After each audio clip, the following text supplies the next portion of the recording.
I'd like to invite Kumar Ganapathy. You heard a lot about what's happening at IIT. Here is a guy who's actually done something about it, and he's going to share some of his thoughts and experiences. All right. Good morning. So much people on a Saturday. All right. Okay. I came into this because Naren met me like a month ago and said, you got to attend Gajendra Circle. And I said, I've attended one 5-6 years ago and I don't know what's going on. So, hello? Yeah. He did the smart thing to say, you have to come and speak about it. So, I'm here. Okay. So, the three things Mahesh talked about 1987 batch, electrical power, Mandakini. Okay, so I have a few batchmates here. They may have left already. I don't know, but yeah. Nice to meet you all. So, as a lot of us here, we've got great foundational education. My quick journey line, just 2 minutes, and then I'll talk about what I'm working on. PhD Urbana-Champaign, then went into a couple of big companies. And then in the last 25 years, I've been doing startups, okay, since 98. I've done it in 3 or 4 sectors, venture capital, early stage, raised money, founder, CTO in the first company, CEO of the second company. All of them fortunately went through ups and downs, but got acquired. I'm fortunate to be on the success side of the story, but it's all the journey that counts.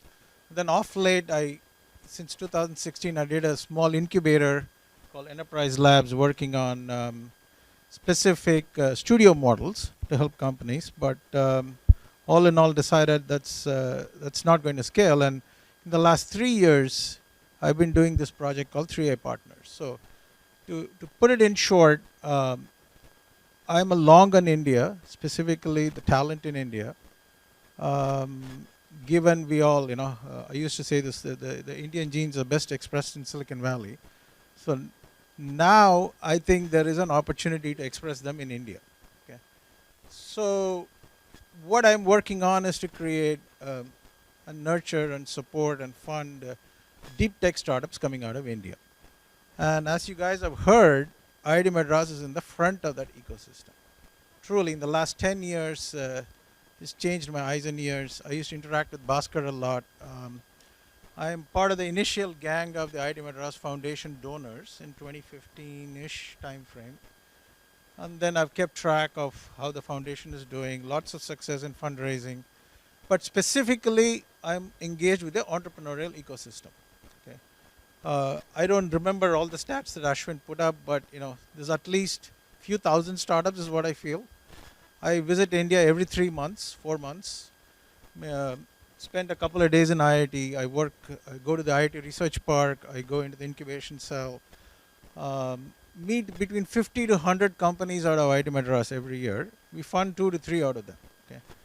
So just to give you some simple stats, we set up 3I Partners Fund 1 as a investment club, so to speak, because I wasn't sure where things are going to go. So we would invest, 150 to 250K kind of check sizes in companies that are beyond the friends and family stage, but try to really focus on, deep IP modes, things that have, strong potential residual value that can be built, start in India and scale globally. So we've done like 15 investments out of my first pool, and now I'm working on a second pool, which is outside capital, much more institutional, is what. Lot of learnings, lot of interesting ideas. These are Indian companies. They are still not flipped into the US. They start in India and try to commercialize in India. And we look at 3 or 4 sectors primarily, coming out of India. So if you guys are following India, there is a lot of capital in the SaaS world now. SaaS, product level innovation, go to market, built in India, but primarily for the US market. Freshworks was a big company that succeeded. Axel India has a good pipeline of these companies coming out. All the VCs have identified, how to go to market efficiently to take these SaaS, now AI companies into the US market, mid-market to enterprise. There's also a lot of success in the direct-to-consumer space. Flipkart, Myntra, all these companies came up. Indian consumer ecosystem is big. They've succeeded. Um, my belief and our belief in the group is really deep tech is where SaaS was 10, 12 years ago. And there is a lot of interesting ideas coming up um, all over India that are can be commercialized with risk capital and taken and scaled abroad. Um, and that's our core sort of idea and mission here. Okay. So maybe I'll give you some examples of some of the companies we have found. If that kind of motivates you, I'm happy to take more questions. I'll be here just after lunch. But net, I'll give you three examples. Okay, so our sectors fall in three categories. I don't do consumer internet, consumer plays. I don't do B2B SaaS plays. I focus on today life sciences, lots of CRISPR, genomics, next generation stuff that's coming up. Um, India is, I mean, just to give you some stats, India is going to become the third largest economy, the number one innovation ecosystem in the world, about 150,000 registered startups, 54% year-over-year growth in the number of startups, over 20,000 in the deep tech sector, and the optimism is unbridled right now. Lots of capital. You'll see, 500 to 1,000 plus incubators around the country, even more angel networks, WhatsApp funding networks. People don't even pitch in person anymore. The first round is on WhatsApp now. So you can imagine. So this is how Silicon Valley was in the late 80s, early 90s. So that's great to know. A lot of them, in their early 20s, they all want to start companies first. 15 years ago or 12 years ago, when I was dealing with the first batch, I was, 2012, 2011. I had to talk to some of the parents of these guys to tell startup is a good thing. Okay. Now it's the other way around. Okay. So things have changed a lot. Okay.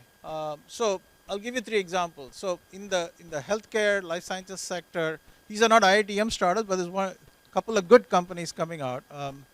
A company called Immunito AI. They are doing AI-based antibody discovery. Okay, we have done a global scan. We have looked at lots of companies in this space, but what I feel is there is a lot of postgraduate deep talent in the biological sciences, chemical sciences that is not tapped in the world. We all know computer science, AI, that's easy to commercialize. People are coming out. Now we are going into the next depth of NCBS, NCL in Pune, CCAMP, and some of the new initiatives at IIT Madras. The medical institute will be very interesting to really groom the next generation of entrepreneurs. Because life sciences, especially if you look at the industry, here is extremely capital intensive, takes 15, 20 years, margins are very thin, blockbuster drugs. How do we change it? How do we really build tools and platforms that go along the way and dramatically change it on its head, right? And India, what I call India is very good for is frugal innovation. These entrepreneurs take 1/10 of capital of anything we find in the US, and they are able to find markets, early, customers, all in a very tough environment. So this company has building novel antibody structures using proteins, using AI, folding. I mean, this has been a research area for over 2 decades, but they're finding some very interesting candidates that a vertical AI play could be interesting. Okay. Got another company out of IIT Madras called Tan90. It's a PhD out of IIT Madras. He's built a very interesting phase change material. Okay. Sort of a complex nanomaterial that you can control the changes of phases, melting and freezing points, through addition of salts and water. And we came in fairly early into that company, dramatically grown in 10x, 15x in the last 2 years. Okay. What they are doing is really, in India, the problem is a lot of food gets wasted before it gets to our plate in India. It's hot and humid. It's sold through small and medium businesses. Refrigerator trucking is hard. Cold chain is hard in India, expensive. You need solutions that are very low cost, very scalable, passive, but can work in very specific environments. So he's able to build these sort of asymmetric thermal technologies that can be cooled fast, like in 3 to 4 hours, you can make a gel pack, and that'll stay in the field for 48 hours. Okay. Explosive growth, grocery distribution, all the India Swiggies and Blinkits are using him. Bunch of pharma companies are now coming in. He's using it for data center cooling now. So essentially a core tech that I think has dramatic potential in growing economies. I have another company called Planus. He was one of the early guys out of the 2015, 2014 batch. There's 4 or 5 early entrepreneurs. I think we mentioned Hyperverge, Aether, Planus, these guys. And he's an interesting company. It's a combination of underwater robots, ocean engineering and computer science combined. Right? Underwater robots that are used for asset inspection. So dams, bridges, oil refineries, shallow water assets. How do we really inspect them? How do we send robots automatically down, take pictures, do NDT, understand structures and fractures inside them before they become catastrophic? Gone through, as any startup has gone through ups and downs, but he's doing dramatically well. He's won Reliance, which is one of the hardest customers in the world to win, and now he's jumping across into the US markets in a big way. So we have other companies doing fully autonomous drones. We have companies doing, wastewater filtering, doing molecular binding. So lots of ideas, lots of enthusiasm. Our goal is to find these entrepreneurs, fund them, anywhere between, $250K to $1 million check sizes into them, but take a strong position, help them take, better market bets, coach them on, they are all very technical, but help them understand how to raise capital, how to go about, looking at bigger bets, strategic decisions that could be more important from a risk-reward standpoint. So we are active company builders with them, and that's what is extremely satisfying. So I'll stop there. Maybe give a chance for you guys to think about. I'm happy to answer any questions as they come up. Kumar, we are going to do we have a little constraint coming up with the next panel, so we'll do the Q&A a little later on. Good. So let's give a nice round of applause to Kumar.